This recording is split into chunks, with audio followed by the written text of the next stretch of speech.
Hi, I'm Somer Hackley.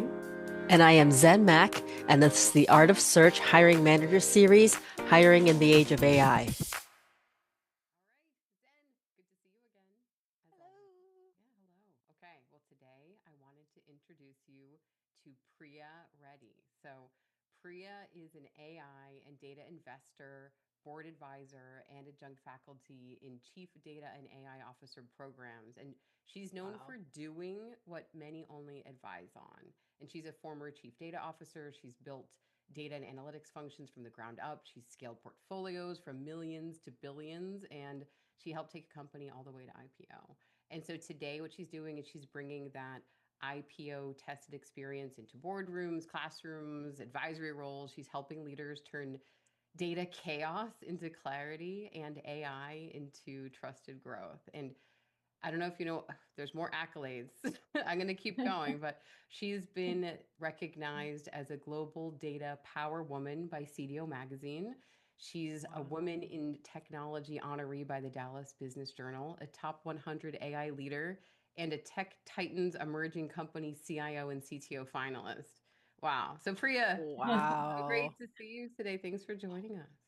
Thank you for having me, Somer and Zen. It's great to be here. Was that me, Somer? You were talking about so many things, and I oh, could was say that more. I me? stopped. I had to stop myself. Thank you so much for that kind and warm introduction. Absolutely. All right. Well, let's dive in. So, I know you talk about being an intentional hiring leader. So, when you think about hiring, AI, and this focus on intention, so what does that mean to you? Wow, that's such an intentional question, by the way. When I think about intentional hiring, right, especially in a world shaped by AI, it really comes down to two things: clarity and alignment. For me, intention starts long before the interview cycle starts. That's such a big process, and you both being in this world, you totally understand how big process that is. So it's not just about job description. It's more about business outcomes, the expectations, and how the role will enable and the future you are building for the team, right? Intentional hiring means treating every role like it shapes the long-term culture, the long-term relationship within your team. Not only your team, it's cross-functional teams as well, and not treating it as like a checkbox. That's my philosophy when it comes to hiring. And hiring has never been a transactional event for me. I see it as creating and nurturing people, culture, and long term relationships. Because when we hire somebody, we are in this together. And I'm a Mm-hmm. leader who is intentionally invested in their growth when I bring someone on my team.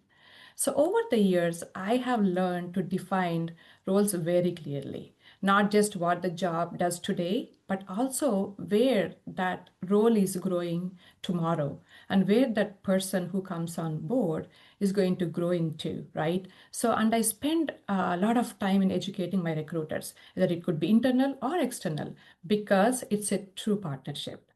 When the recruiters understand the role, the technology, and the business expectations, and even my interview style, we save a tremendous amount of time, and we also attract much stronger pool of candidates.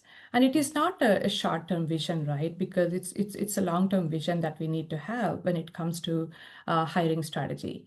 And you talked about AI when you asked that question. So in this mix of hiring, AI helps with speed. It can screen hundreds and thousands of resumes, and it can also identify some patterns. But while AI gives that speed, that intention that you talked about, that intention gives us direction.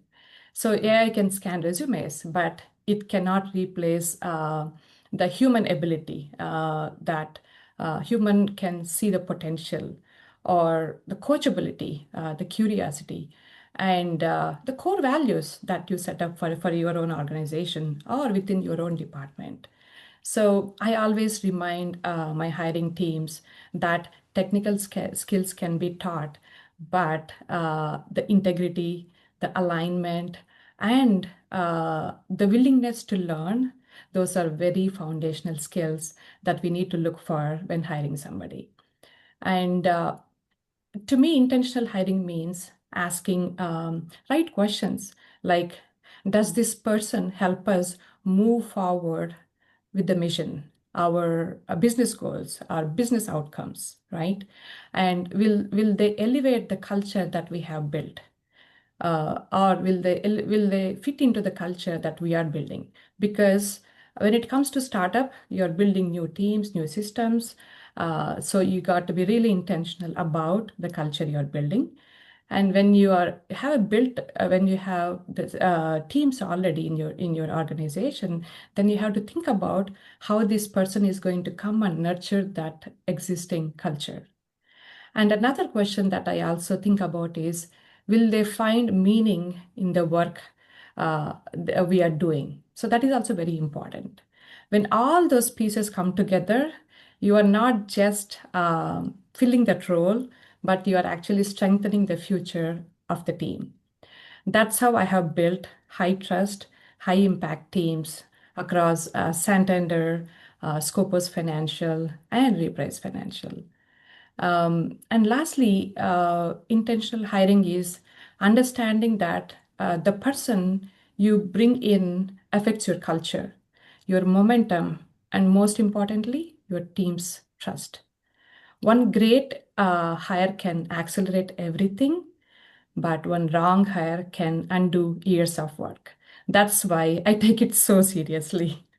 And on behalf of all recruiters, thank you for being so intentional with how you set things up and the amount of thought and partnership you are putting into the process, versus just kind of going for it and seeing what happens. Like you're just painting a wonderful picture of what great hiring looks like. So I love that. Do you have any stories about where this intention changed the outcome of a search in particular? Absolutely. There are so many examples, but there are a few examples that really stood out for me. I'll share those two quick examples. The first one was when we were building the data and analytics foundation for launching Reprise Financials 4 years ago, about 4 years ago. We were hiring for a brand new product, right?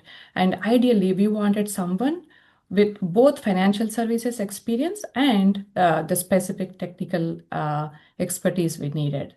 This candidate didn't have the industry background, but he had a very strong technical foundation.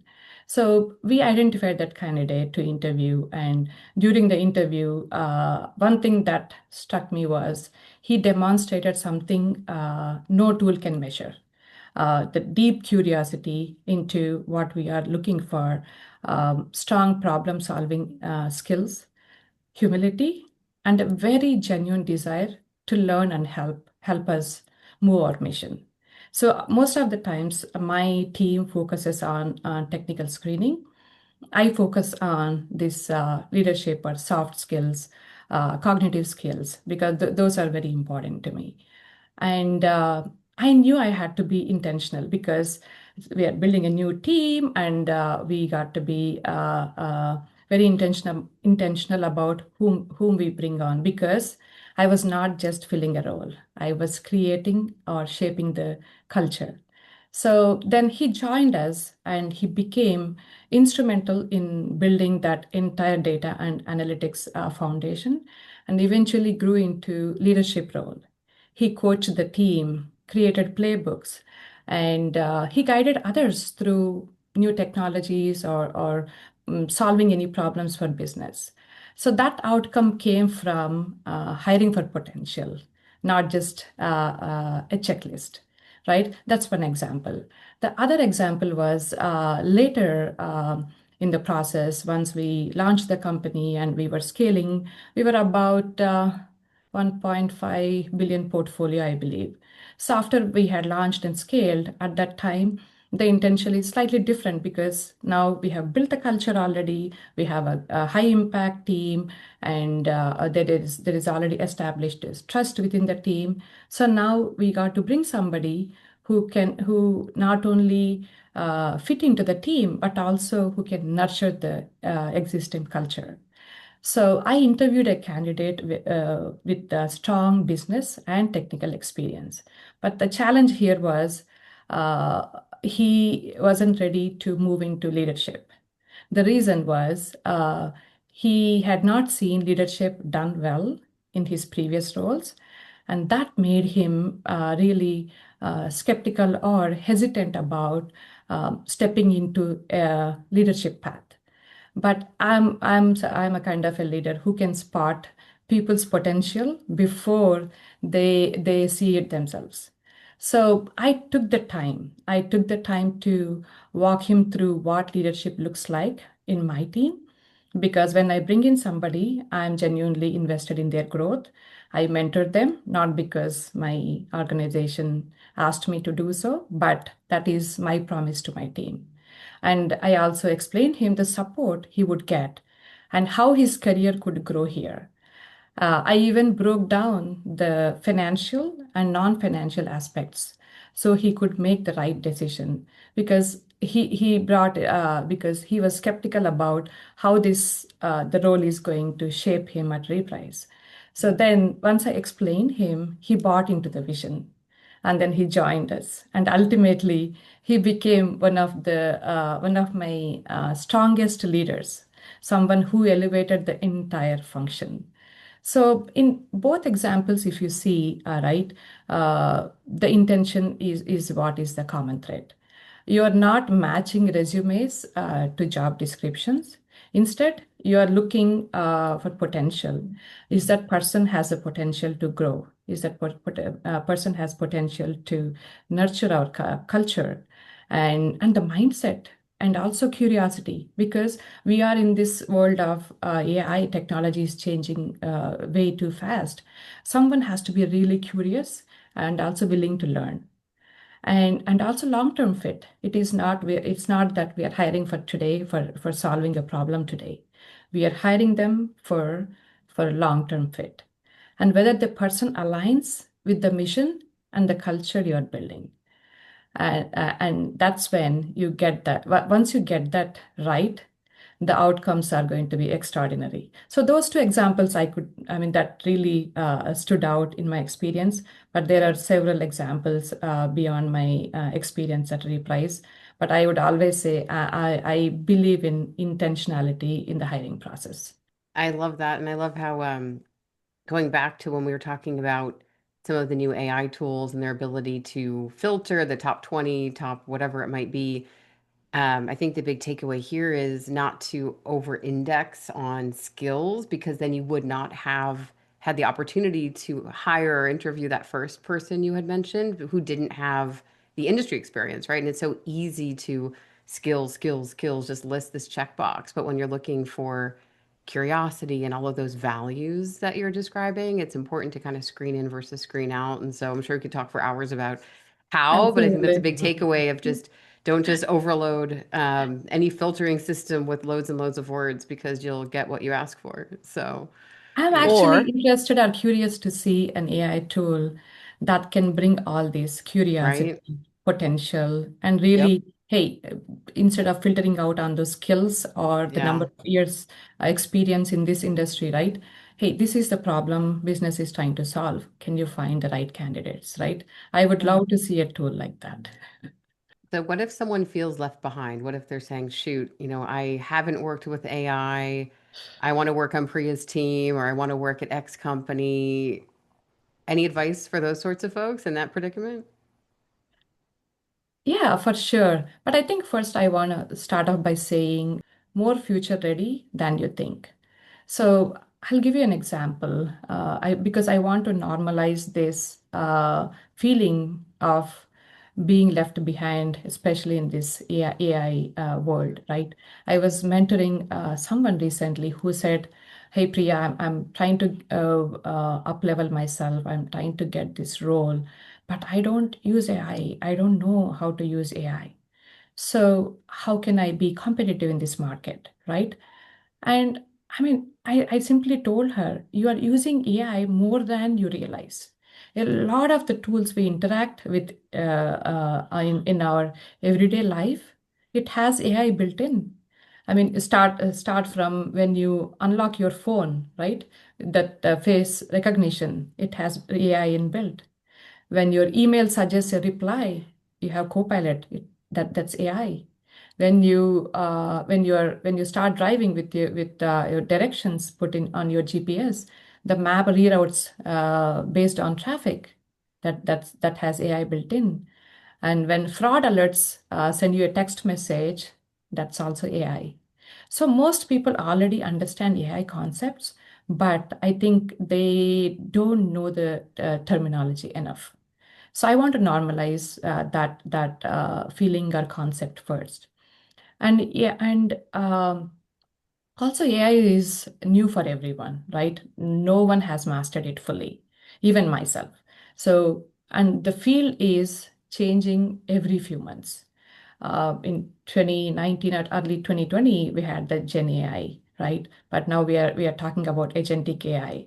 And then I mean, in the future, we'll be talking about quantum computing or so many other things. So what matters most isn't how much you already know, but it's your willingness to learn, apply, fail, and learn with the process, right?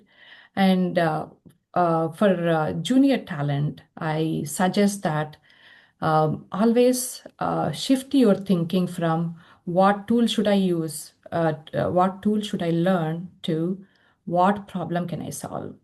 That will give you good direction, right? If you are in an organization, it doesn't matter, you are a startup or a mid-size or even larger organization, right? Pick a business problem or even a process problem. If you are in data, I mean, if a process is running like an hour or so in today's world, that is a big problem, big process problem. So take that and try to solve it and see if AI is really a tool that can solve that problem. You don't want to pick something and just try to apply AI. Some problems can be solved by basic automation. Pick something that is really solved only by AI, and then try to prove it. Try to experiment with it and solve it. That's when you get the confidence. That's when you can also fail and learn through the process. The second thing I would say is you don't need to become an AI expert overnight. Start with the basics, understand the concepts, and learn how AI is used in your industry. Even though data and AI skills are very transferable, but once you understand how you can use AI in your industry, then you understand how to solve a business problem within your industry. You can actually take that to other industries as well. And practice asking the right questions. So I also talk about similar thing in my recent data forward newsletter, how that leadership to literacy is actually closing the next big gap in AI and data, right? So when it comes to senior leadership, it's not knowing how to build a model or how to run a query, right? It is about asking the right questions at the right time. So and understanding the basic concepts and the foundations of AI, you would be able to ask those questions. And third, I don't underestimate your transferable skills, right? Those transferable skills are decision making, problem solving, customer understanding, and also communication. These are the strengths that can uniquely position human. So they matter even more in an AI driven world. When you combine those strengths with foundational AI concepts or awareness or the learnings, you become incredibly competitive. And finally, don't wait until you feel 100% ready. I remember even myself when I used to look at job descriptions, I would think, oh my God, I only know 50% of it or 40% of it. I don't think I can apply. And more so women do that. We try to only apply for a job role if we are at least 90% or 100% match with that job description, right?